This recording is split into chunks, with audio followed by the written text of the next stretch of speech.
Support for the Journal of Clinical Oncology podcast is provided in part by AstraZeneca, dedicated to advancing options and providing hope for people living with cancer.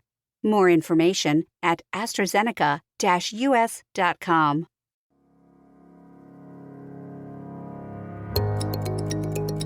The guest on this podcast episode has no disclosures to declare. Hello and welcome to JCO Precision Oncology Article Insights. I'm your host, Fergus Kane, an ASCO editorial fellow. Today I will be providing a summary of the article entitled Microsatellite Instability is insufficiently used as a biomarker for Lynch syndrome testing in clinical practice by Dr. Irini Papadopoulou. The mismatch repair pathway has gained interest in recent years due to advances in precision oncology, the widespread use of immune checkpoint blockade, and next-generation sequencing-based assays to identify microsatellite instability. The mismatch repair pathway has a key role in DNA repair and maintaining genomic stability. Tumor cells, which are MMR deficient, are prone to mismatch errors in the microsatellite regions during DNA replication. Microsatellite instable, referred to as MSI-High tumors, are observed across a variety of tumor types, most commonly colorectal and endometrial cancers.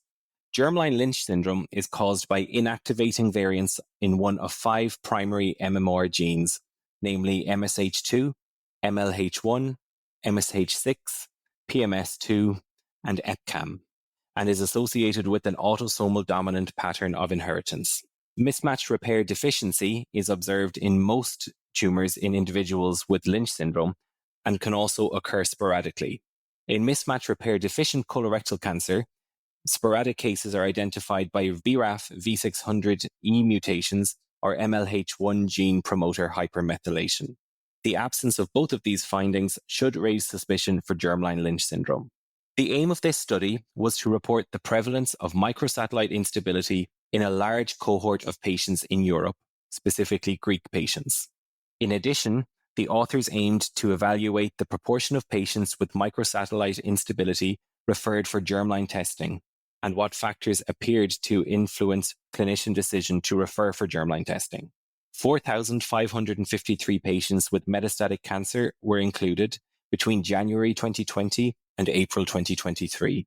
All patients were referred for MSI analysis, and at physician discretion, BRAF V600E and MLH1 gene methylation analyses were available.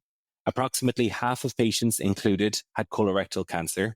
5.27% of patients exhibited MSI-High in total, of whom 58% were female and 42% were male.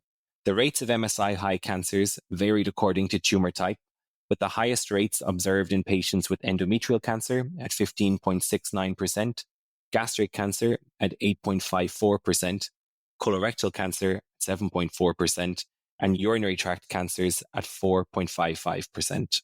Of the MSI-High patients with colorectal cancer identified, 24.85% had a BRAF V600E, and excluding these patients, 198 were eligible for genetic testing with a hereditary cancer panel. Of these, only 22.7% were actually referred for a hereditary panel. The median age at diagnosis in this group was 59 years, compared with 66 years for those who were not referred for germline analyses. The age at diagnosis and referral for genetic analyses were significantly correlated. Beyond colorectal cancer, patients with other cancer types who were also referred for germline testing included 9 patients with endometrial cancer, 4 with gastric cancer, 2 with ovarian cancer, 1 with breast cancer, and 1 with gallbladder cancer, and referral patterns differed by tumor type. Of patients with colorectal and endometrial cancer, 24.4% had a positive germline mismatch repair variant identified.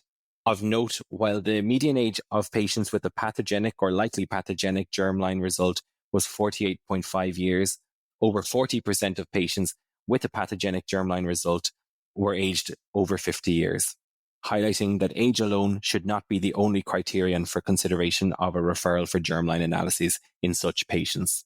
This study highlights some important points. First, MSI analysis is an important biomarker for a variety of tumor types, including colorectal, gastric, and endometrial cancer, but also less commonly associated cancer types.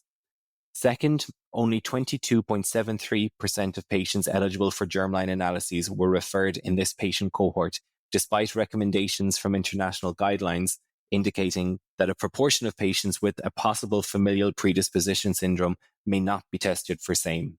Third, key features such as age at diagnosis and tumor type influence the clinical decision for referral for genetic analysis. The authors conclude that the value of MSI testing as a potential screening tool for identification of patients with a higher risk for germline pathogenic variants may be underappreciated and highlights this important biomarker. Thank you for listening to JCO Precision Oncology Article Insights, and please tune in for the next topic.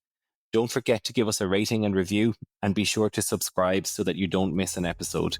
You can find all ASCO shows at asco.org/podcasts. The purpose of this podcast is to educate and to inform. This is not a substitute for professional medical care and is not intended for use in the diagnosis or treatment of individual conditions. Guests on this podcast express their own opinions, experience, and conclusions. Guest statements on the podcast do not express the opinions of ASCO. The mention of any product, service, organization, activity, or therapy should not be construed as an ASCO endorsement.